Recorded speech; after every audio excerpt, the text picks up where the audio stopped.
Say we live now too. What's up, YouTube? Oh yeah, on YouTube, yeah. YouTube world. I ain't get the notification yet, but For YouTube? yeah. Mm. Oh, we live. I see it. I see we up there. Yeah, it says it. It says it. Yeah, it said up top. We on there. We on there, YouTube. What's up, YouTubers?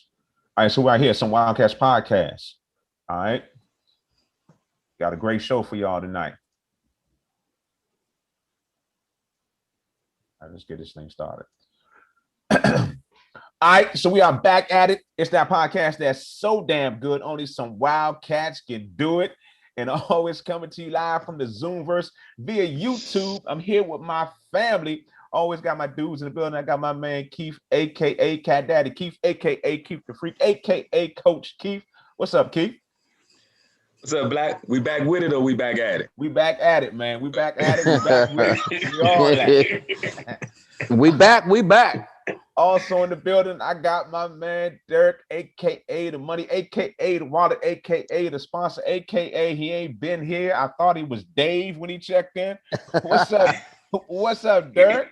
What's up, Black? What's up, Black? You know, I had that basketball stuff keeping me busy. Busy. We understand. Got to take care of the kids. Got to do it for the kids, man. Yes, sir. Yes, sir. Joining us a little bit late. He may pop in here at any time. So I'm shout out to my man Glenn, aka G, aka he spells his name with 3 or 4 or 5 N's. Give him that intro because he made. As soon as I say, right on he was waiting. He was waiting for the intro. That's what he was waiting for. You know. Was that? He waiting for the intro with no video. With no video at all. He just. There you go. He was stuck in the backyard somewhere. Look like somebody needs some power washing going on. Yeah, I do. That's my man Glenn, aka G, aka he spells his name with 3 or 4 or 5 N's. What's up, Glenn? What's up, everybody? What's up? Just got back from a game. We just lost. What's happening? 15-16, but it's all good. So I'm running to get on this podcast. Joining with my brothers, you know what I'm saying? So thanks. I'm with you. Glenn. I just got back from basketball at Pennsylvania, so I'll hear you. Ooh, yeah. You had a perfect day out there today too, Slim. Oh, yeah, it was he nice did. Today. It was hot yesterday. Oh, we was out there yesterday too. 101 degrees. I know it was. Blazing hot. All right. So this podcast is about us and our friendship over the last 25, 30, 35, 40 plus years. And it's about the topics we want to cover because we don't give a goddamn about what you think. It's all about what we think. All right. So we got a good show for y'all today. We got a special guest. Before I introduce him, let y'all know we're going to come back right after my special guest. We're going to talk some NBA finals. We're going to talk some Washington Wizards, some team NBA basketball. We got to cover some gun violence that's been popping off in the DMV area, and it's it's hot outside, so a lot of things were going across the whole country. And also we're gonna pay our respects to the fallen one, our icon, my man Bismarck, and that FIUU candidate of the week. We got somebody for y'all this week. Yes, we do. So without further ado, I'm gonna bring my man up in here. Let's take him out of the hold. He's in the weight room, sitting back for us.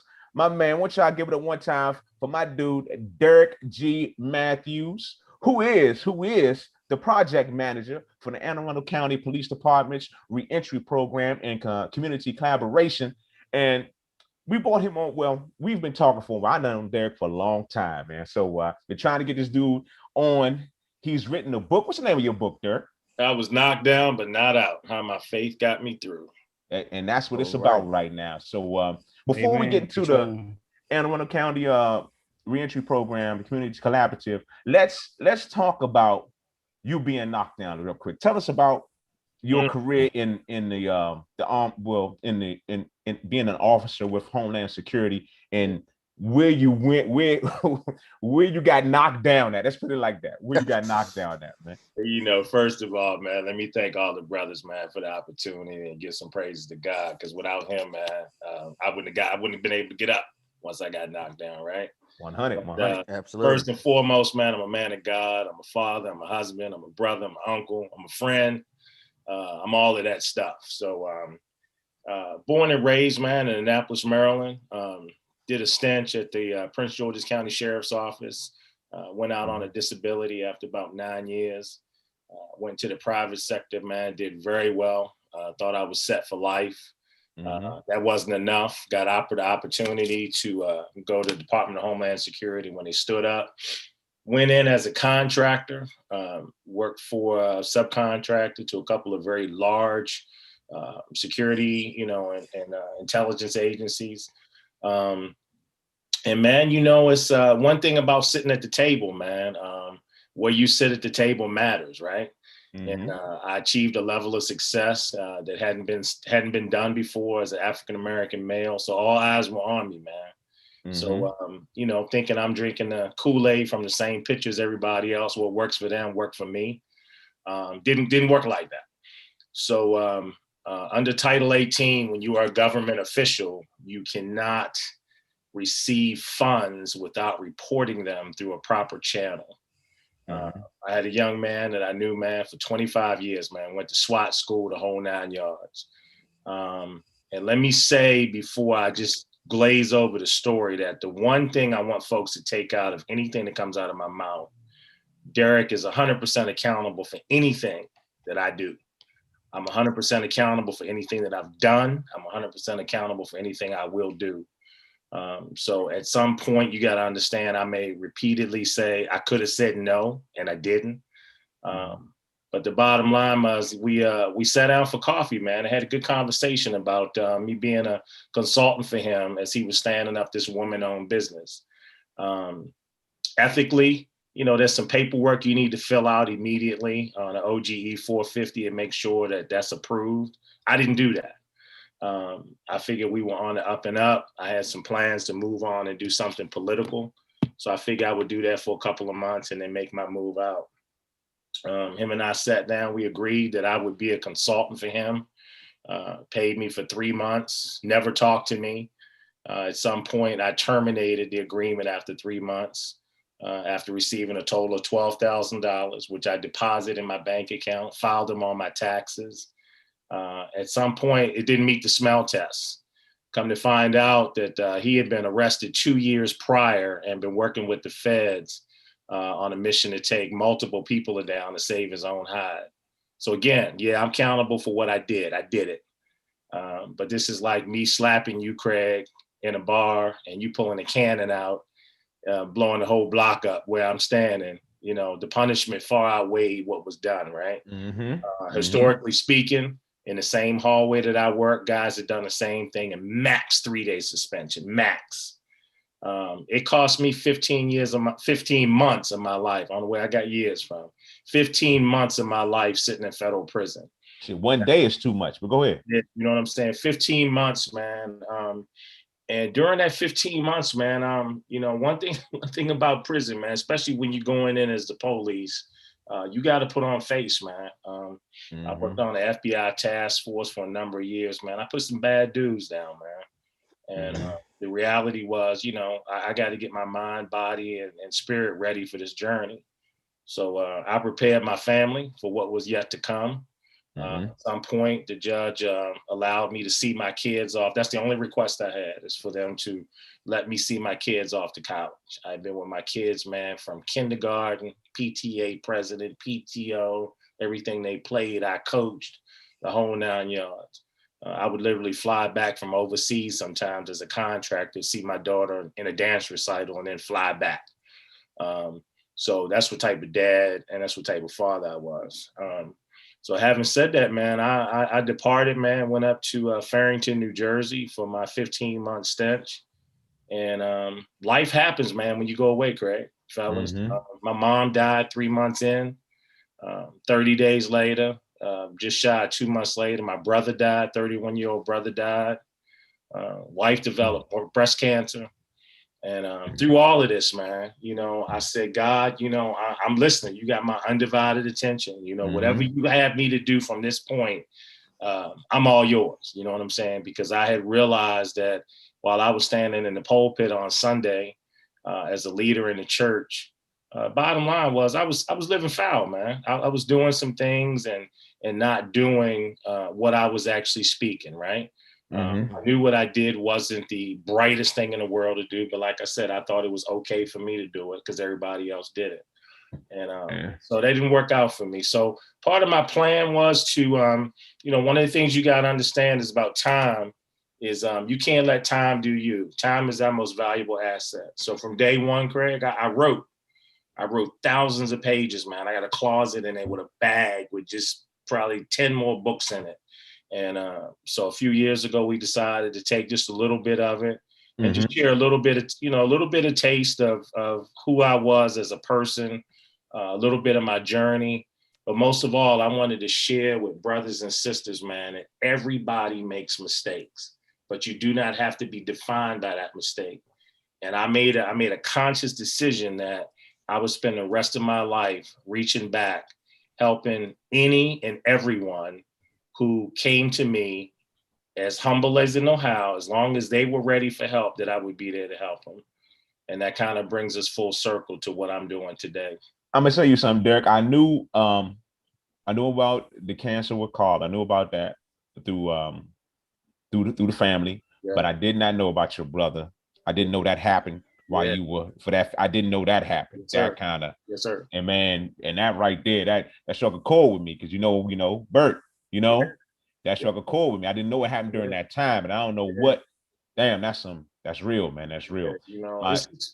It's one thing to lose somebody you love, and I'm about as transparent now as I think an individual can be, because I got no secrets. I got nothing to hide. It's one thing, man, to lose a mom, lose a brother, but you take that and just for 30 seconds, close your eyes and process how you feel if somebody came and told you your mom died. And then your response was, can you call somebody? Can you talk to somebody? And have a guard tell you, you need to effing get over it because people effing die. Don't nobody give a F about your mother. Things happen when you locked up. I mean, how do you process that? And then just a few blink of an eye later, you got to be careful what you pray for. Because I was asking God at that point, what's next? I mean, what else you got? And the response was short and sweet. Okay, what else I got is I'm going to take your brother from you because I still don't have your full attention. And that's what I believed at that time, man. And I really had to refocus and regrip and figure out what was next, right? And I'm on this word. I got this word, man. It's written and tattooed over a lot of stuff. Reconciliation. Reconciliation starts from within, man. I was so angry with the dude that I felt like put me in that position. I still couldn't focus, man. And the reality was he didn't put me in that position. I did. I did that all by myself. As almost 50-year-old man at the time, man, all I had to do was get up and say, nah, man, I ain't with that. But I didn't do that. My own greed and my own selfishness was in the way. And I figured, what's a couple more dollars to add to the pot? You know what I mean? And and I paid a price for it, man. But at the end of the day, it was a basket of lemons that I done made some real sweet lemonade with, brother. I'm gonna bring it up to speed. Let's talk about what I'm doing. Before you go there, let me reset, man. It's a Wildcatz podcast coming to you live from the Zoomverse via YouTube. And we're hanging out right now with my man, Derek G. Matthews. He's a program manager from Anne Arundel County Police Department's reentry program, community collaboration. And he's giving us his background. I wanted everybody to hear that. That's why I said that to you, Derek. I said, Derek, you're gonna have to say that off the top. We got to stop there. So we get to the next place. You know what I'm saying? Yes, sir. Yes, so they can understand where you come from. Yes, sir. And say the name of that book again. What's the name of your book? I was knocked down, but not out. All right. So take us to the next part, man. Yeah. So I had a plan, Craig. I had it, like I said, man, I wrote in 2 journals every day. If you look at a yellow legal pad, I filled 1 or 2 of those up every day. And I would flip it over right on the backside, right? And at the end of the day, I had to come up with a plan, man. I said, from the day I get home, here's where I'll be in 90 days. Here's where I'll be in a year, 2 years, 3 years, 4 years, 5 years, and 10-year plan.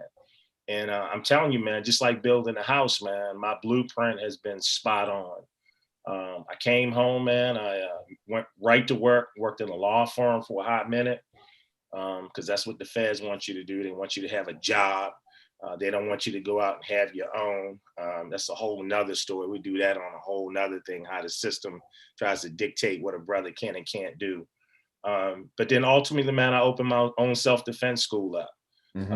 I took what God had given me as a gift.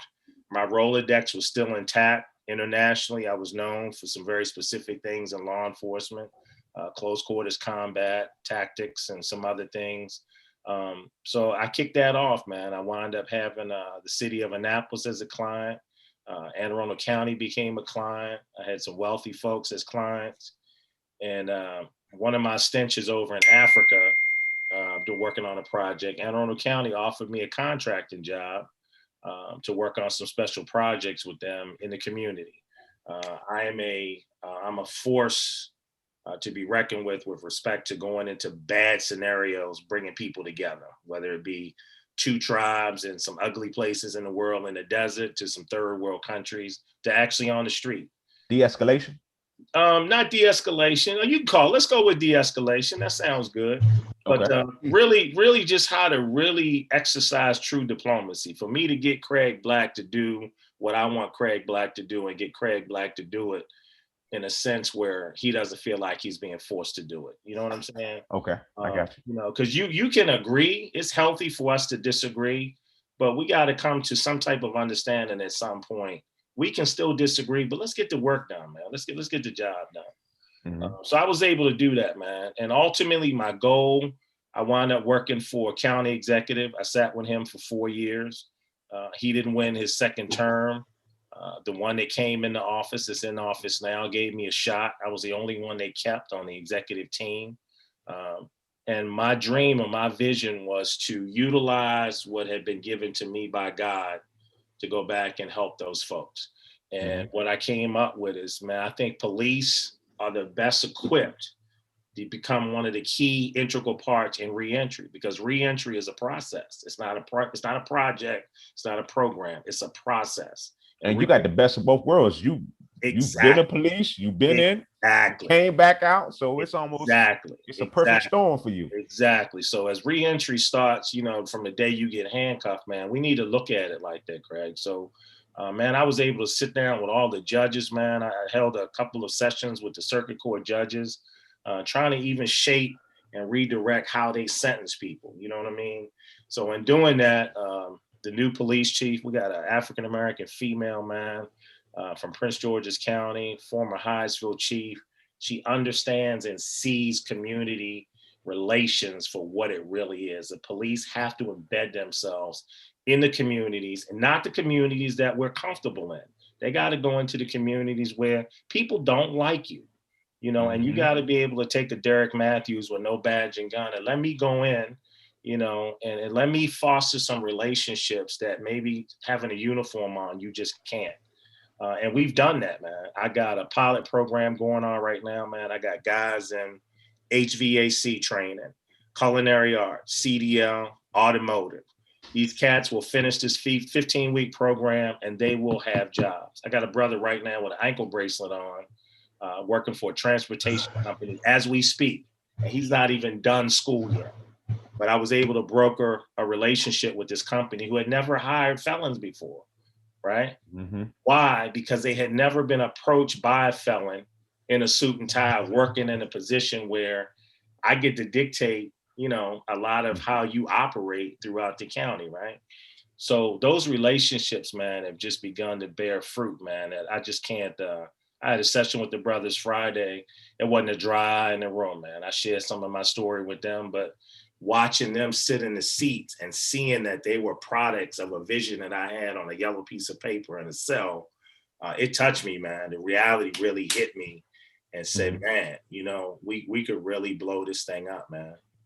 Yeah, so Wildcatz podcast coming to you live from the Zoomverse via YouTube, sitting down with Derek Matthews. Let me ask you this question, Derek, from your perspective, man, from what you've been through to where you're at right now, what you're doing, the system as it is today and right now, is it ultimately designed for the downfall of the Black man, or is it just like that for everybody? It doesn't matter what your color is. You're just gonna get it that way.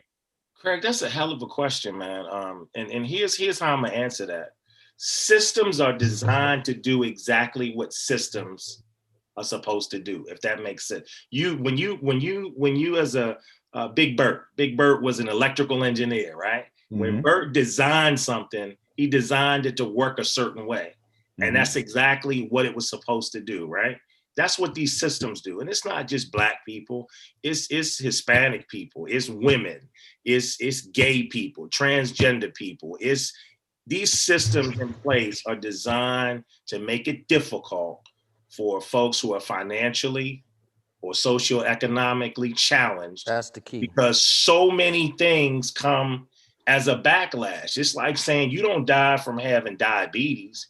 You die from the complications that diabetes causes, right? So unless you change your diet, you're gonna bear some of those old symptoms that develop. The system is the same way, man. As long as you deny people access and the right to work, the right to properly get transported, the right to eat, the right to get educated, and now we talk about the right to vote, the system will continue to do exactly what the system is doing, man. And I think it's high time that folks stop being afraid to have conversations. One of my big lists from working with the county and the last administration was talking about race. I was a Black man traveling amongst some departments where racism had been so embedded that when you merely talked about it, everybody just became defensive and went on. We shouldn't be there, man, in 2021. But that's the state of this whole world right now. Coming from, it's been like that forever, but it was overshot. It was, I guess, even further examined through this whole pandemic. You know what I'm saying? With everything that came through, the Black Lives Matter movements, everything, the whole Black movement, it's being brought to the forefront. So I'm gonna go in a little different direction. I'm gonna let the fellas ask a question after this last thing I want to touch on. So when you see today's the young Black men today interacting with the police and how they are conducting themselves, how they're actually approaching the police, and how that is such a defiant and a disrespect that they have for police today. How do you feel about that, being a former cop and being from where you came from? So it's another excellent question. Let me answer it like this. Craig, when I was growing up, I'm 55 years old. When I was growing up, one thing you didn't do, you didn't disrespect your elders, and you didn't disrespect the police. Your elders could be Miss Shields, that wasn't my mother, but if I was outside playing, I knew not to disrespect Miss Shields or your dad. And the reality was they were allowed to lay hands on me or tell me about myself and then send me home, and I would get a double dose. I think we've allowed these young people now, man, we're so focused on being their friends and so afraid of actually exercising the right to let them know that we are still a generation that demands respect. With respect to these young folks disrespecting the police, in some cases, man, I feel for them, because in some cases, that's what they know. And they're being taught how to hate a group of folks that when they take their uniform off, they still people. And we got bad apples in every profession, man. Every profession out there got some bad apples in it. And in law enforcement, we got some bad apples that have been exposed by the use of this thing. And it's making it hard for the good ones to really do their jobs. And my job is to try to continue to connect those dots, because imagine what it's like to try to walk into a detention center. I'm sitting down trying to have a conversation with a brother before he comes home, because I'm coming inside to rap to you about what we're going to do when you get out. And I'm talking to you about the day you get out. If you don't have transportation, I'm going to be outside in an unmarked joint to take you to a location that we've worked out that's going to be your temporary housing until you get straight. It's hard for you to process that for a minute, because in your eyes, the police put you there. But once we have that conversation and we agree that the police didn't put you there, you put you there from some bad decisions that you made. Now, granted, it's some brothers that's in jail that shouldn't be. Get it. 100%. 100%. I deal with those too, man. And that sucks, right? But you still got to understand, we still are partially responsible for everything that we do. There's a consequence to it. Whether it's 5 years for something that could have got you 1, Well, if you hadn't have done it to get you one, you know what I'm saying? You got to create a balance, man, to understand what we out here doing. But the brothers and sisters need to start showing some respect, especially when they getting it up front. That's a hard way to go. That respect thing right now with the whole mentality, man. I watch some, you know, it's all on social media, so you see it all every day and all day. And I'm to the point where, you know, every cop is not bad. I know some real good cops. I know some real great cops, man.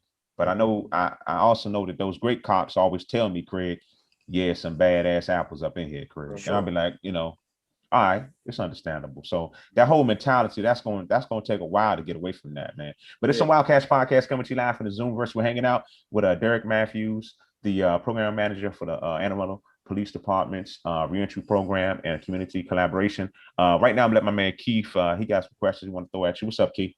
Hey, Derek, man, I think you hit the nail right on the head with parents as far as this younger generation, you know, kind of coddling the kids or you know, not really teaching them that respect factor that we had. Like you said, you know, I grew up through that same era that you came up where, you know, somebody was out there.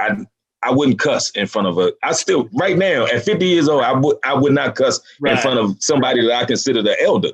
Right. You know, it just seemed disrespectful to me. And you know, I'm a grown man, but I'm just not going to talk to you that way. So I get what you're saying. But Keith, the elders now, it seems like they scared of the younger generation. It's different when we came up. I mean, rightfully so, because that respect factor is gone. I mean, it's rightfully so, because that respect factor is gone. You don't know what kind of response you're going to get. Right. And, you know, I coach right now, you know, coach youth sports, and been doing it for about 20 years. But this is part of the reason why I kind of stay, you know, connected to the community that way, where I can kind of give back. And, you know, you're not going to reach everybody, but you can make you can make some kind of impact on some of these lives as the way that they're coming up, and you know, kind of check it. When you start to see them going in that direction, you can check it a little bit. And for some of them, you know, it kind of gets so you cut it off at the head. And then in some cases, you got to go back and revisit it 3 or 4 or 5, 6 times. But, you know, it's still an opportunity to be able to do that. But now I just wanted to piggyback off of what you were saying with the whole respect factor and the generation now. But my question was about your program as far as the reentry level. Yeah.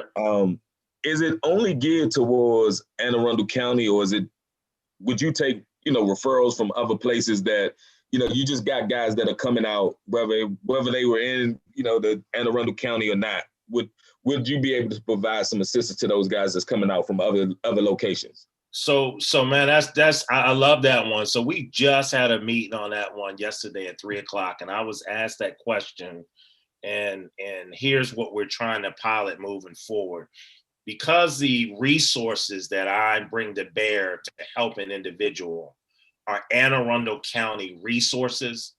Right now, this initial program, the first couple of cohorts, we're trying to focus on Anne Arundel County residents. Now, the plan is other jurisdictions are coming to the table and we're creating partnerships.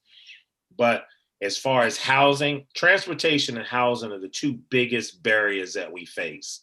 So there are times right now where I still have to send someone to, say, Baltimore to house them temporarily until we figure something out in Anne Arundel County.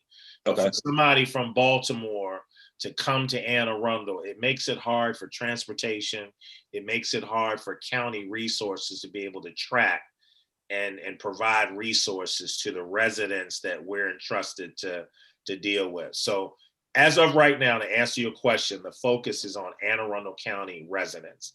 Moving forward this time next year, I would love to have this thing designed so maybe us, Prince George's County, DC, Baltimore, we're all sitting at the same table and providing a network where we can interact and make sure that we're covering one person who may need some bases covered on both sides of the Beltway, right? But right now, I'm focusing on Anne Arundel County because that's what I can touch, right? If you call me right now and my crisis response team, 24 hours, needs to respond to something, we can respond within the county without having to reach out to contact somebody else. You know what I'm saying? Gotcha. So yeah, great question, man. I'm glad we got that one out. All right. So Wildcatz podcast coming to you live from the Zoomverse, sitting down with Derek Matthews, and I'm gonna go to my man Glenn real quick. Go right ahead, Glenn. So your program, how many kids? How many? That's I don't want to say kids. How many people have you think have you touched? Let's say this year in this short this span of what 7 months. So we got like halfway in. How many people have you actually been able to touch or help? Man, so I can tell you right now, man, we just kicked this off in May. The actual cohort started in May. I got 8 guys in the program as we speak. But to get to that 8, brother, to put 8 that were ready and able to commit to 5 days a week, all day, being driven to Baltimore to put in this program, driven back, make sure they eat, they got clothes, they got shelter, they got all the things to make them successful. I'm looking at these 8 right now every day. I'm talking to all of them throughout even on Sunday. I talked to 2 of them today. One had trouble going to work. One had some personal issues. I'm gearing up for the next one to start in September. There's 10 slated right now that have been cleared. But in the process of getting them, brother, I'm touching lives every single day. If it's not a community peace walk up in the neighborhood on Saturday, and then another event going on in Brooklyn Park where you're out there, it's this work is every day, all day, as far as touching lives, man. Because just because they don't sign up to do a CDL program for 15 weeks doesn't mean that I can't influence their lives and switch their direction by changing their thought process. So a lot of times you'll see me out on the block, man. I might be just sitting on the stoop. We might stop a crap game for a minute just so I can rap. And by the time I'm done rapping, brother decided he gonna switch gears, man, and try something else the next day. You know what I mean? I walk up. Yeah, I walk up, man. Sometimes guys be trying to hide and pitch. I say, yo, I'm not here for that, man. Y'all gonna do that. I ain't gonna try to stop your revenue stream right now. That ain't what I'm here for. That's the cats that are obligated and bound to have to do something, right? Mm-hmm. But here's what we need to process. If they out here and this is what you're doing, but you disrupting your grandmother's livelihood of staying here, why are you jeopardizing what you doing with potentially getting her put out? How else can we rethink this? You know what I'm saying? Mm-hmm. Some of these guys, man, got some CEO mentalities, man, and don't even realize it, Craig. Oh, no question. If they took the same mindset and the same learning demographics and learning the management, learning everything they do, and just simply switch the product, bruh, in 1 year, man, they could put themselves in a position, man, where they living like anybody on this phone right now, where nobody's going to take something from you at the end of the day. And that's what I'm out here doing every day, man. That's real. So Wildcatz Podcast coming to you live from the Zoomverse via YouTube. And I'm going to go to Derek. You got a question real quick? What's up, Derek? Yeah, hey, Derek. Okay, Derek. What's up, Derek? What's up? So, how are you financially getting back? And is it through Anne Arundel County, or is it through grants, or is it through some assistance from corporations or something? Because I know, like you said, provide CDL. I mean, I know to provide you can see it all down the street. CDL $300, $250. Yeah. You talk about HVAC training. Yeah. You talking about equipment. You talk about transportation. You talking about food. You talk about your time and effort. You know what I'm saying? I mean, I know a lot of your time and effort is on your dime, but who's giving you that financial backing? And that's one question. Other question is, do you have that partnership relationship with other, like you spoke before, other companies, other corporations that might want to plug into those individuals, like maybe that once they get their CDL, to be able to provide some driving assistance, some support that might overlook and overcome that they had problems in the past, but now they finished your program, you be able to vouch for. I mean, that's basically what you're doing almost. Absolutely. Vouching for these young men and women. They're saying they came into my program, they being rehabilitated and they was successful to complete my program. And you have because it's hard to get individuals to drive trucks and to have the CDL along with it. So Yes, sir. that's why, you know, you kind of want to open up their eyes and say, even though they had a past, this is where they are now. Right, right. Well, you said a mouthful. So I'm gonna take the first week and answer the first question. Now, so look, here's the deal. The money's out there, fellas. Money is. I think sometimes we make money to be the lame excuse to not do things so fast. The money exists. What I'm doing right now is I'm shaking the trees, literally shaking the trees that I know the money is in, right? Right. And even if it's not there, we starting to plant seeds to make sure in the next budget cycle is there. But right now, moving backwards, the way that this first pilot is funded, my job, and we standing this whole unit up. This unit right now is just like any other unit in police, right? We're part of the Bureau of Community Services. So I've got a deputy that starts on Thursday. We've got officers in each district that are now assigned. My job is a 24/7. I got a car just like everybody else, unmarked. I got a phone just like anybody else. This is a unit now, just like a narcotics unit, just like any other unit that's funded, right? A uniform as far as unit? the training goes, huh? A uniform unit? No. This what you get right here. Right. There's days when I have a polo shirt on that says community service on it, but of course I don't carry a gun. My gun days are over. I usually wear like a brown khaki, or a lot of days I'm in jeans. You know, I dress to fit the part depending on where I am, right? Yeah. But the funding for the training that we talked about, those streams to provide that, goes through an entity called the National Centers of Institutions. They are federally funded. And what happens is if I show up and I call Mr. Matthews, and let's say I receive SNAP benefits, right? I'm on the food stamp program and all of that. All of that actually qualifies me to go through the training free of cost. So I'm trying to utilize a temporary stop point for you in your life to meet you where you are. And then we set a timeline. And I say, okay, cool, that's great. We're going to get you through this 15 weeks of training at no cost to you at all, right? At the end of this, you will now be in a position where you'll not just get a job, but you have a career. So at some point, you wean yourself off of that SNAP and all of that other stuff. That actually should have been designed and been clear that stuff is supposed to be temporary. We got to get rid of this mindset that this type of money is just there, because generations sometimes have a mentality where they just want to stay there. You know what I'm saying? It can't be like that, man. Yeah. You know, let's move on so somebody else can receive it temporarily, right? So that's how we fund it. And then moving forward, you know, I'm looking at the next, you know, 3 or 4, 5 fiscal years. We should be at a level where the funding should be able to be pushed more towards the housing piece and a little bit more towards the transportation piece. Fellas, I'm literally getting up at the crack of dawn. I'm personally driving to headquarters, switching vehicles, getting in a van, picking these 8 cats up from different spots. We rally up, and then I get them to class. The school brings them back to me. I switch up vehicles in my day, and I got some help from some other officers, and I get them either back to work or back to home or to DMV or whatever else they got, because I'm trying to eliminate those 2 big hurdles, housing and transportation.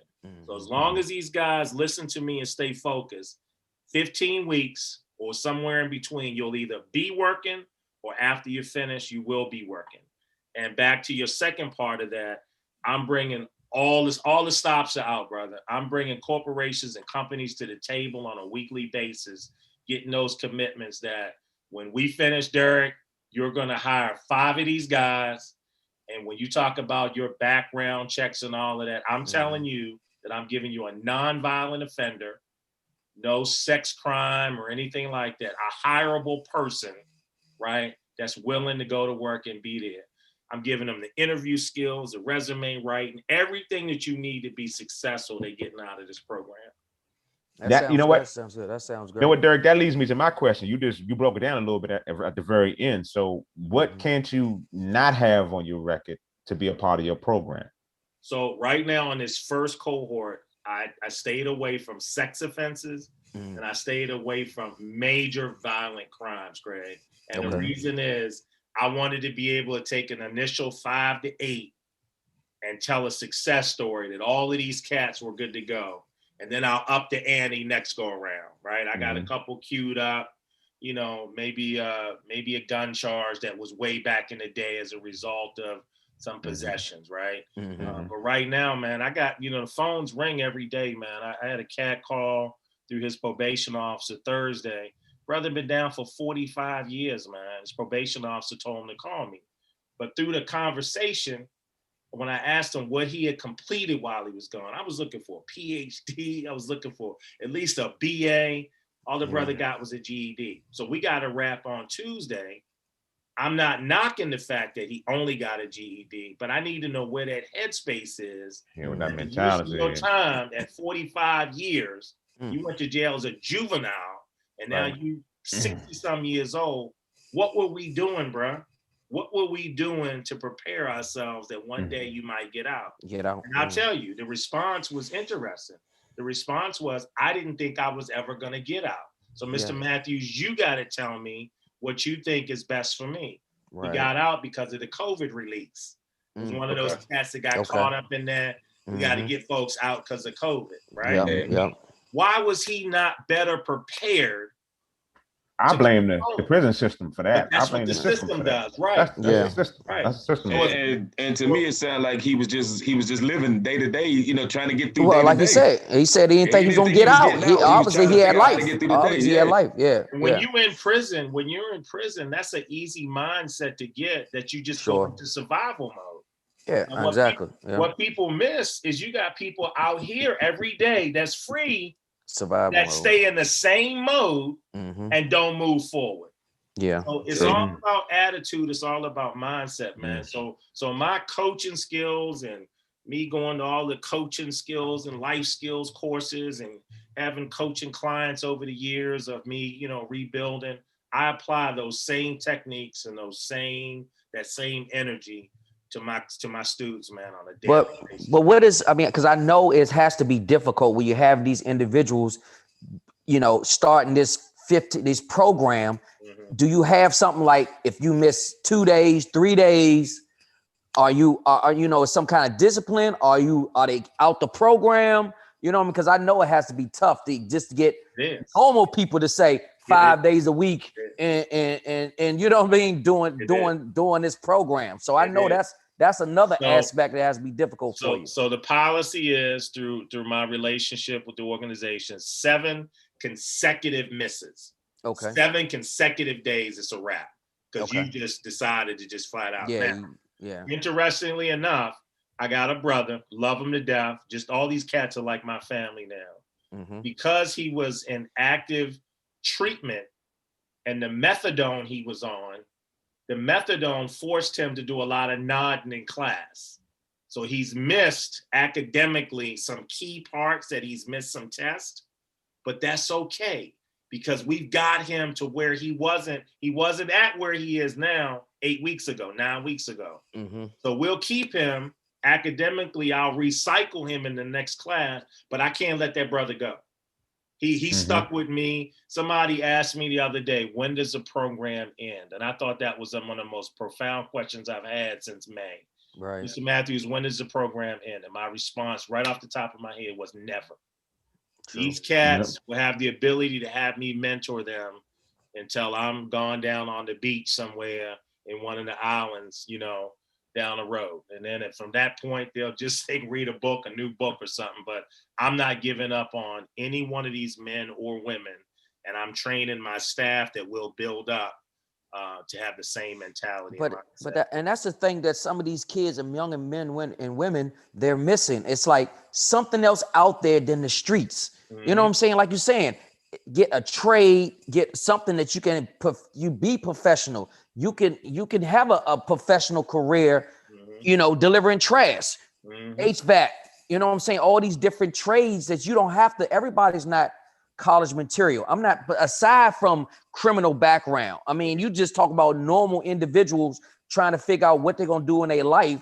It's other things out here than just everybody's not college material. You can be successful without going to college. And I'm an advocate for college. Don't get me wrong. Right. You know what I'm saying? Everybody on here has a college degree. So I'm an advocate for that, but it's just it's life is beyond just a college degree.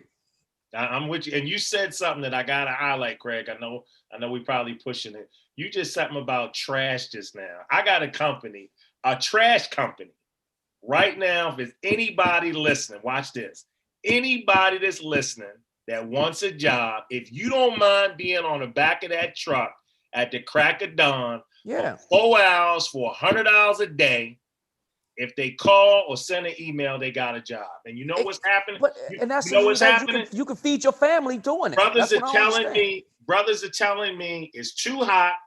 The stuff is too heavy, and it stink because it's hot.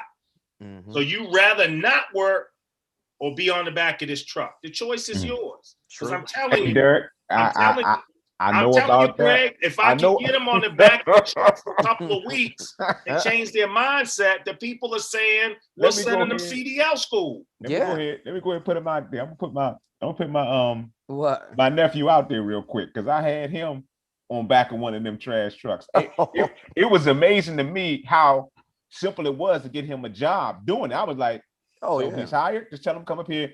We'll put him to work today. I like, are you serious? They need the help. Like, they need the help. They need the help bad. And we want them to have the help. Yes. You go outside, you sit your trash out, and the man don't come. You on that phone quick as I don't know what. Want to know why your trash your trash wasn't picked up because your lazy nephew didn't want the job. All these young dudes out here on this corner, like you said, they could be back there.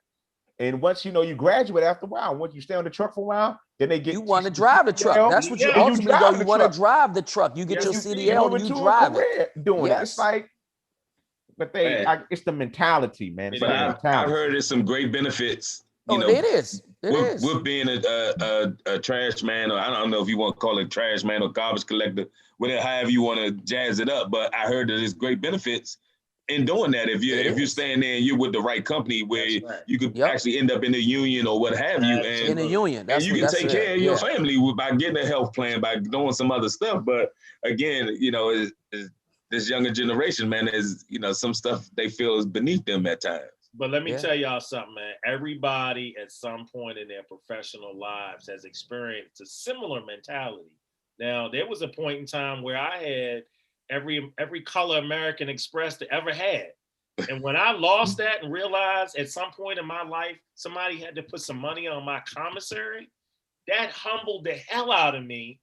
So these couple of jobs that I had to take when I initially came home, when the feds wouldn't let me have my own, right? Working in this law firm, I worked for Enterprise rental car for a little while, washing cars. I was one of them cats that washed cars and drove them up and back and forth from the airport because I knew that 45 days, they weren't going to let me have my own, right? But on day 46, I was ready to go open my own joint up. But my point was, I had to change my mindset. There was no way in the world 3 years prior to that, you would have caught me driving somebody's rental car from the airport. Come on, man. I might have rented a Ferrari. You got to start from somewhere. You got to start from somewhere. You can't just jump up the food chain. That's right. You got to start. You got to get the foundation and you build from there. And that's what everybody think. Oh, I want to be a CEO. I want to own a business. But you got to start. You got to put everything. You got to put the foundation. You got to put the financial. You got to put the business plan. It's building blocks. It's building block. Everybody's not cut out to be a CEO. They can want to. They can want to be in an enterprise and everything, but it's not for everybody. Last week in one of the classes, I had a bank show up. Well, actually 2 weeks ago, and the last week got the last couple done. I wanted all the guys to have a bank account. What I was seeing happen is these cats would get their checks from wherever they're getting checks from, and they go to the liquor store and cash. The liquor store hitting you up.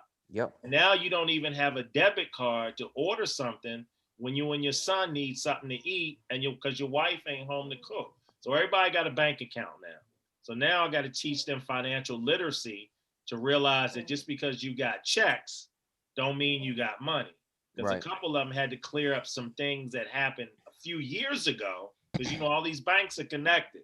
So for the folks listening, 3 years ago when you didn't have money in it and they closed that joint up, when you go open up a new account, guess what?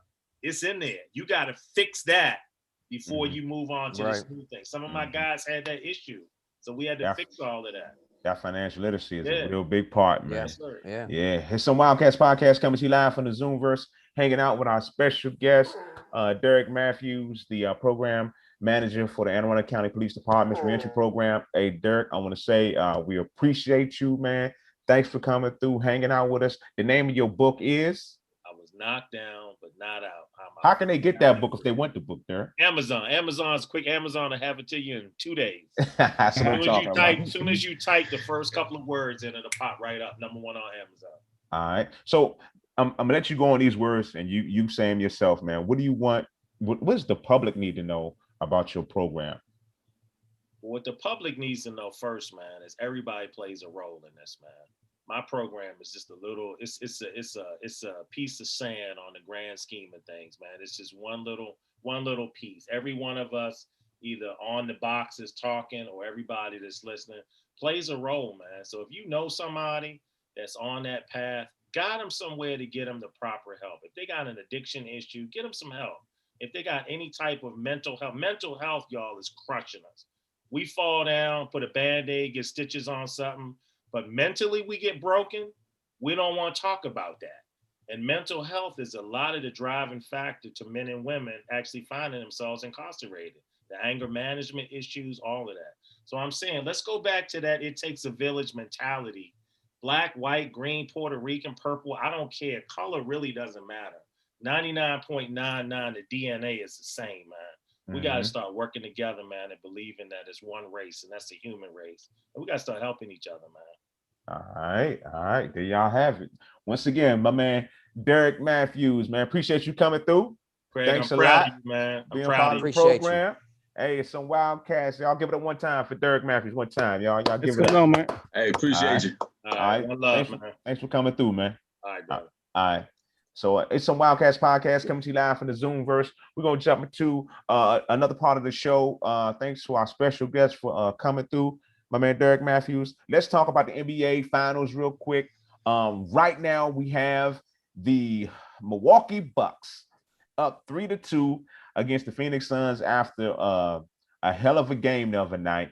And I just think, I'm going to say straight up, the Suns choked. It's a wrap. They choked. It's a wrap. And it is a wrap. It is a wrap. I can't see them winning 2 games in a row. I think the Bucks, they just won it. They won it more.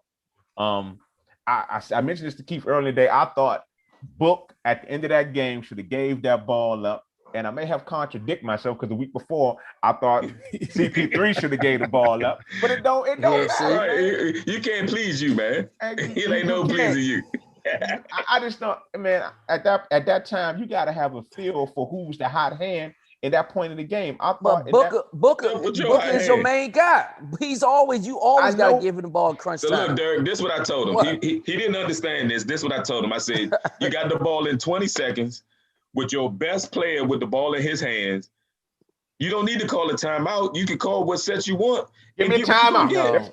Call a timeout for what? Timeout and let's draw something up. You got the ball. Man, they already know that. They know the play. They already know the play. It's not the beginning of the season. This is the NBA Finals. You've been running that same set all year. You know what set? They didn't ran that scenario. They didn't ran that scenario in practice the whole time, man. So you don't have to call a timeout. I honestly think it's the role players for Milwaukee that have stepped up a little bit more than Phoenix's role players, man. And Giannis is looking like Giannis out there, and like he never was hurt.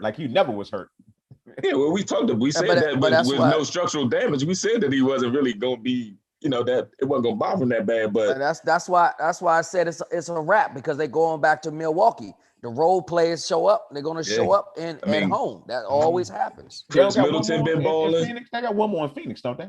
That's if they go to Game 7. Yeah, they're going back to Milwaukee. That's what I'm saying. That's why it's like it's over. It's a wrap. It's a wrap. They go back to Milwaukee. They ain't beating. That's what role players step up at home. That's what they've been harping on. All the Milwaukee folks been saying Milwaukee is 6. And once they stole that game last night, I think that's what it's looking like. But I wouldn't mind seeing the Game 7. Me either. I wouldn't mind seeing. I wouldn't mind seeing the Game 7. Man, I really wanted to see CP3 get a chip, man, but I don't. If it is, Now, I wouldn't bet on it right now. You know what my take is on that though, and Craig, we talked about this early this morning too, and I drew a football comparison to it. If you go back to the beginning of the season when Cam Newton was playing out his mind at the beginning of the season, and then he caught COVID. Before COVID, yep. Mm-hmm. When he caught COVID, he was never the same. CP3 has not looked like himself since. Well, he came back. He actually dropped 30 consecutive games though. It was one game. It was game one. It was one game. But again, they talking about he may be hurt. He don't look like himself. All the turnovers. Yeah, that's true. He's just not in the rhythm. So whatever he was down, whatever that amount of time that he was down with in COVID protocol, it took whatever rhythm he had, and he hasn't played with that same rhythm again since he's been out with COVID. Cam so enough said that. Cam said that too. So are we all in agreement if Milwaukee does not win this next game? Oh, they're gonna lose in 7. They're still gonna beat the Suns at home? No. No, I would like to see it go 7. I would like to see it go 7 games, but if Drew Holiday continues to play like he's been playing and Chris Middleton get hot, it's done. That's the X factor right now. Is Holiday. That's Holiday is the X factor, I think. And I don't even think he's an X factor. Everybody in the league talks about how this Bama can go. Yeah, right. He's always on the defense. He's always been superstar. He's always been flying under the radar for whatever reason. Because every team he's been on, he's been the defense and he's been providing the offense. So I mean, he's a two-way player. He should be talked among PG. When you will see him, He gonna be on the Olympic team. As far as two-way players, He'll be on the Olympic team. So we'll get a chance to see it once he get out there. All right, okay. We're gonna keep these. We're gonna switch gears, y'all. So Wildcatz podcast coming to you live from the Zoomverse via YouTube and the Washington Wizards. We're gonna stay in the NBA, but we're gonna go to the Washington Wizards. They picked up a new head coach, Wes Unseld Jr. Yes. And everybody's quiet. Right? He's been there. He's been on the staff before, Craig. I'm not surprised. He's been on it. He's been assistant coach. His father, Wes Unseld. I mean, they take care of the Wes Unseld family. In all honesty, in his defense, he put his dues in. In his defense, he is one of the top assistant coaches that was out there with what he's doing with those young guys in Denver. We were talking about Denver being potentially in the finals last year when they came out of the bubble. We was talking about how good they were going to be with that group there, and he had his hands all on that team right there. So I think that probably played a role in why he was I'm gonna jump to Glenn real quick because Glenn had do something in our little group me chat about his. He's a disgruntled fan. That's what it is. It's hard. So you want to tell me to get excited by this? No, I'm not telling you to get excited at all. I'm not. I keep Skiles. Scott Skiles. No, but he ain't want to pay him. That's the difference. Scott, that's why he left. He they didn't want to pay him. Scott probably making just as much, if not more, as assistant coach. Not Skiles, Brooks. Scott Brooks, you know what I'm saying? So I'm not surprised at all. I'm not surprised. I don't know too much about Wes Unseld Jr. Do your homework, man. He is one of the top assistants out there. He's been on a number of staff. He's been assistant coach. He's been with the Wizards. But you know what I'm saying? In Washington, D.C. right now, the mentality of the fan base, we needed a name. We didn't need a Wes Unseld. We didn't need an old name. We needed a new, fresh name. We needed a Chauncey Billups. He's already hired. We weren't gonna get him. We weren't gonna get him. They should have went and got him. That's my whole thing. They didn't go. We don't have the luxury of getting a big name person like that. The reason that y'all three right here, y'all disgruntled fans, y'all are unable to be pleased. So no matter who they got here, y'all gonna be happy with. Let's be pleased that we getting African American coaches and finally getting opportunities. Okay. It's about 6 or 7 of them now. Okay. I mean, at least this has got to be the most. Yeah, it's better than NFL. Okay, I'll take that. We'll take it. We'll look at it like that. I'll take that. That's the only thing you can take a positive from. Did you see the text message? The input from the missing panelists? No, I didn't. Yeah, check your text message. Once again, Craig speaking and showing he. Oh Lord. It took about 20 minutes to text that man. He had to put his glasses on first. He All ain't right. know.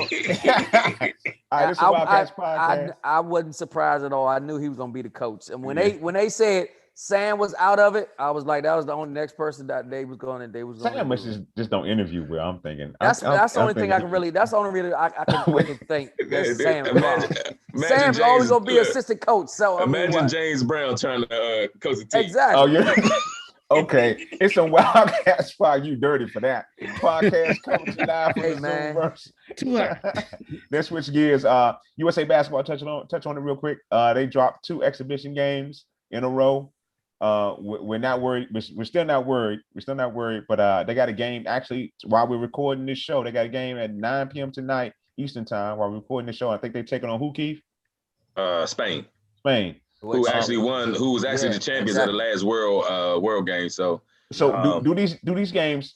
I know they don't mean nothing, but in the back of your mind, do they mean something? No, man. You got pro dudes. It's like preseason, man. You got pro dudes in Vegas. Okay, all right. Come on, man. We're gonna move on. We're gonna let it go. Yeah, we just stating the facts. What happened? Let's talk about this though. What? Bradley Beal is no longer on the team because of the COVID protocol. Yeah. And then Kevin Love decided to drop off the team because of an injury. Bradley Beal is a big. That's an impact that they that's a person they could have used. But that's not my thing though. My thing what's is your thing? The 2 people that they picked up in replacement out of all the guys in the NBA that you could have chose from. Even in college that you could have chosen from. But they recognized that they needed height. Who they pick up, Keith? Who they pick up? McGee. Hey, saying his name like that McGee, from Shaq and the Fool. Yeah, McGee is athletic. But McGee is athletic, and they need a big man presence. They need somebody present. It's several other big dudes that you could have grabbed from out of there. Who? You go grab DeAndre Jordan. You grab anybody. He's not. DeAndre Jordan is. Oh yeah. Well, he's old. They wasn't gonna grab him. He's so he get ready to fuss at me. He's like, well, you're right. Okay. They wasn't gonna. He didn't hardly play this year. And then you think about all of the guards that are out there, and you go get Sheldon Johnson. That's because he went to San Antonio. But they're not running San Antonio stuff. I mean, you got a bunch of guys that's doing that. He didn't seem like the answer to me after losing games. That was the one that was going to come in and fix it. Yeah, I didn't get it either. I definitely didn't get McGee, but I just figured they wanted an athletic big man. That's Tony. I mean, he will run the floor and block some shots. Hell, get Capella. Yeah, true. You go get Capella. You get anybody that just run to the rim. You can get anybody. But we don't know. Those individuals might not want to go. Hell, Dwight Howard could do that. Nah, they wasn't gonna let no Dwight Howard. They wasn't gonna get no Dwight Howard. All right, so Wildcatz podcast coming to you live from the Zoomverse. We got to shoot through some of these topics. I'm gonna say this right now. We're gonna pay our respects and give our condolences to the family, the fans of the diabolical Biz Markie, hip hop rap icon we lost this week. It was, what's crazy? It was something like I think everybody saw coming. Biz has been sick for a while, battling the complications from diabetes, and he finally succumbed to it, and he's in a better place. But it's just to lose another one. It's just how time is ticking on us, man. Somebody that we kind of grew up on. He was like the clown prince of hip hop, just with his he was all around just good type of guy. If you ever had a chance to meet Biz would talk to you like he knew you forever. And that was the best thing about that dude. No matter how many times I bumped into that dude, he remembered who I was, and he would talk to me like it was yesterday that we saw each other. So I mean, but the funny thing is when I would listen to a podcast or something, Big Daddy Kane wrote a lot of Biz stuff. You know what I'm saying? It's just how things come together. Did you see what he said about Big Daddy Kane? I mean, Biz was the one that put Big Daddy Kane on. No, he did. Yeah. That's what I'm saying. He did. Yeah. But so he wrote a lot of that. He wrote a lot of his songs and stuff. But yeah, he did put them on first. But man, if y'all get a chance, man, check out the Sources Instagram page. They put out a list of all the MCs from hip hop that have passed this year. And I kind of this year. Oh yeah, this year it was. They had a list of 10. That I didn't really put it in perspective like that until I saw their list. I mean, I realized at the time that it happened that, you know, that we had lost those folks, but that list, man, is it's a hell of an album that will put together a hell of a playlist from those guys that's on that list. Yeah, sad, boy, sad. So check that out when you get a chance. So rest in peace, rest in power, the diabolical Biz Marquee. All right, and that's from the whole some Wildcatz family. What? Back to beatbox days. That's Biz doing. We weren't expecting to get that jump right there. Oh my God! It's a Wildcatz podcast coming to you live from the Zoomverse. We're going to talk about this last subject, and then we're going to try to get to the end of the show. We're going to touch on it. Is the violence going off in the DMV? Well, you know, it's a hot summer. DC. It's in DC and in Maryland, all across the country right now. But in DC, it's kind of highlighted because just last night you had some random shooting going on outside of a Washington Nationals game, and you can hear the gunshots popping off in the back of the broadcast. National televised baseball game. It's crazy. I mean, that's just crazy to me. I don't know. Also, carjacking is all in that same area too. I mean, it's still Southwest. I think it was in South. I thought it was in Southeast where a 6-year-old. Well, you know, it's right there. That's South. That was Southeast of MLK. MLK. Friday night. Random shooting. 6-year-old girl dies on the scene.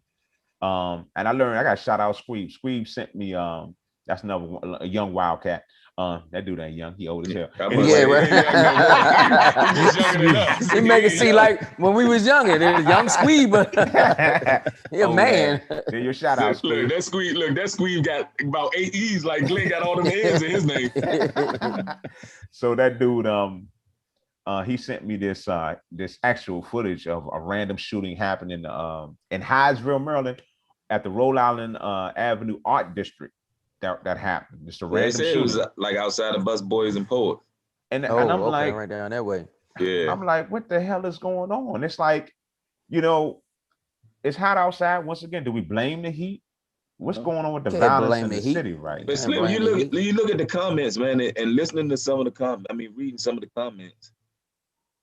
It's just the same mentality is there in the comments as it is, you know, as the actual act that happened. You looking at the same, like people kind of agreeing with what happened and saying, yeah, that should have went that way or whatever from the video. And I'm like, dog, am I just that? Are we that old now that we just that far displaced from it? That we just that disconnected from it all? We don't. I mean, in our age group, we don't live that. That's not our mentality to be. You know what I'm saying? It's different. It's different. These young is on different ways. Yeah, everybody kept talking like that. I looked at the video that you sent, man, over there. You know, the one in Hyattsville, and it was like, it was almost like they was getting ready to rob the dude, and he pulled out before they was getting ready to rob him. So it's like, what will you do? Yeah, I mean that's you know, it's almost you got to protect yourself. But I mean, it was kids out there. I mean, it was people it was the restaurant and stuff. We go to the mentality when we were growing up. The killings and the random acts of violence was surrounded around the drug. Yeah. It was all about the drug. Yeah. The drug created territory violence. The territory would have distribute that drug. Yeah. He was making that money off that drug. The weapons, you know, it was all that we knew. And I know everybody on this panel was smart enough to know where they need to go, where they don't need to go, because we still here. You know what I'm saying? You know, I'm not saying we would never know dealers. I know nobody on this panel was a dealer. No, we don't know that. Okay, but we had nothing to do with that. Being from our mentality to today's mentality, what is the trigger? It doesn't seem like it's a drug right now. No, to me it seemed like it's a fake respect factor, man. And a lot of times the way that we came up, you had to give respect to get respect. You know, and I don't think, you know, they demanding respect, but hey, what are you doing to make me respect you? Let me shout out one of my dudes in St. Louis, Missouri. There's a lot of violence going out there as well. My man Lou pointed out to me that he was like, Craig, a lot of this violence comes from social media with these youngins. Yes. When you say respect, yes. Yeah. it's a lot of disrespect that's put out there for each other. That's how they go back and forth with social media. And it's at a higher level. Remember, we used to get in this fight back in the day. Nobody would see it except for the 5 people there. And they had to tell people about it. You know what I'm saying? Yeah. You know? Today, right now, everything is here. And the Everybody whole know world it. see you get Everybody your can ass see whipped. it. And everybody recording. They recording it when it's going on, Everybody. and it's going. They going live. But not They Slim, going live. like what you saying though is like the stuff that they're saying is like really, really disrespectful. It's really personal, but it's being put out to everybody to see. Yeah, And so that's the now respect difference. factor. Yeah, And it's almost like you gotta respond respond. to Yeah. it because of the way that it's been put out there. But I mean, if Twitter fingers was a thing, I mean I see that a whole lot. So I kind of when he said that to me, I was like, well, maybe that's what it is, because I remember losing the fight and only 2 or 3 people were there, saw me, got my ass whipped, so it wasn't that bad. I can go to school the next day and I'm good. You know what I'm saying? Well, I apologize to you, man. I said I was sorry. And But I gave you I some of mean- your money back. And that's what social media does. They putting people on blast, and then everybody commenting on it. Yeah. And that goes back to a mentality, and that goes back to mental health, because it's a form of bullying. So, Oh yeah. a lot of these kids, we say they soft, and then that mentality, they crack, and then they go grab a gun, and then you have some more violence going on by people egging them on and doing back and forth. So I don't know. I ain't, just putting it out there, just talking about it. All right. So Wildcatz Podcast coming to you live from the Zoomverse. We have one more thing to talk about, what you come here for each and every week. Didn't do it last week, but each and every week it's called the FIUU Candidate of the Week. And this week we have to go with Dwayne Haskins. Yes. The Pittsburgh Steelers quarterback. Yes. Pittsburgh Steelers quarterback. He getting them for getting his tooth knocked out. No. It's more. If they they added on to it. That's part of it. That's part of it. That's not the whole reason. The main reason he's being the FIU, he's being getting his scholarship to fuck it up university, is because this fool had given money to one of them IG models, giving her almost in the assets of like $20,000. What? That was what he was trying to get back. They said it was more than that. It was He was trying to get back But $20,000. he asked for the money back. Okay. He asked for the money back, and that broad put out the funniest. But her response was priceless. Let me pull up this meme so I can say it the right way. It was goodness. funny as hell. I was like, I can't believe she Her response was priceless. So they trying to say that was probably the reason why he ended up getting his tooth Of course, that's that's his why. wife. And it's V Chantel XOXO. That's who she was. Okay, the V Vanessa Chantel is Vanessa the name Chantel that they put in the article. XOXO. All right, well, I didn't know her name, but anyway, that's her our IG name. She said, after consideration, I will be Apple paying the exact amount of. She put $, laughing my ass off 0000.00. Come on, man. I was like, are you that dumb to ask for some money back from a chick? He got money. He got paid from the Redskins. They gave him some good money. Just let that go. You already got caught up with your wife. What he paid for didn't have that? guaranteed money. He only had the one contract. He's still on this rookie contract. Well, how much was that rookie contract then? About I'm not sure what it was, but the whole thing was not guaranteed. It ain't lifelong money. Yeah, it wasn't guaranteed. The whole thing wasn't guaranteed. When Redskins let him go, that his contract was gone. So he got to collect at least $1 million off the Redskins. Well, he had enough to. He probably gave her 50,000. He wanted 20 back. But that's my whole thing. Why was your dumb ass giving some trick? Look, she screenshotted the DMs and put them out there. That's why he's the FIUU candidate of the week. That's why he is. And I think that's why his wife knocked his tooth out. Exactly. He needed that. And thank God he's in Pittsburgh now and not with the Washington football team. Thank God for that. Because right now, it's certain people that we know that would be on our head right now if he was with that Washington football team. Yes, it would. Shout out to the brother minister. We still got love for you, dude. All right. So what are we gonna put him in? What class we gonna put him in? What department? Where you gonna go to? We're gonna put him in rational thinking. Right. We're gonna put him in rational thinking class. That ain't no department. That ain't no Oh, damn we thing. creating it for him. Oh, I'm about to say, what the hell? It's a certificate program. It's not even, you don't even get a degree. It's just a certificate program. Wow. All right, so Dwayne Haskins is the FIU Candidate of the Week. His paperwork has been processed. Stupid. He's going to get his certificate in rational thinking. Y'all can give it up There one you time go. for the Pittsburgh Steelers, Dwayne Haskins. Yes. All right, there you have it, y'all. That's the show for this week. We appreciate y'all checking us out. Each and every week we show love to Black-owned businesses. We got one in-house, Ezra Technologies, that specializes in IT services, construction management, facility management. Yeah, it was something else last week. Yeah, it was. Anthony just gave Last you one, Anthony did it for me. Yeah. Anthony gave you something crazy. Right now, I think you got you got a maid service going on now. So Hey, janitorial services, maybe. Who knows? yeah.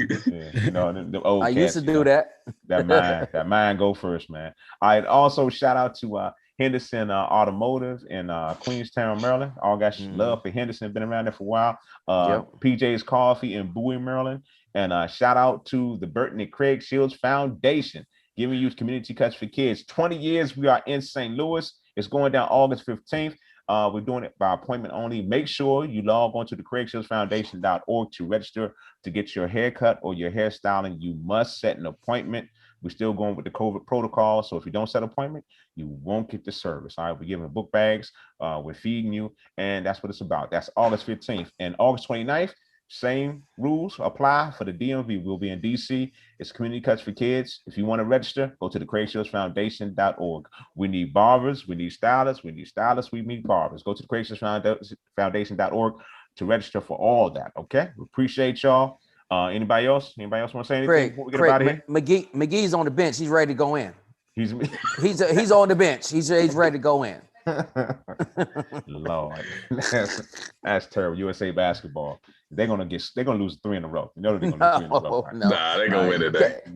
Katie would take over before that happens. They won the last one. They won the last one before. They won the last one before after the 2 losses. Yeah, they won the last one. I mean, this be another good test. You know, I mean, they definitely can't. I mean, you ain't gonna take no Spain lightly. Well, look, opening ceremony next Friday, so they're gonna have to figure it out sooner or later. I don't know. Somebody just got dunked on. Spain just dunked on somebody, so I don't know. All right, thanks for checking us out. We appreciate y'all, Malik. That's the show. Do what you do, man. We out. Well, peace. All right, so let me stop this. That dude is Spain. He's. Shout out to the YouTube people. Thanks for checking us out on YouTube. We appreciate y'all.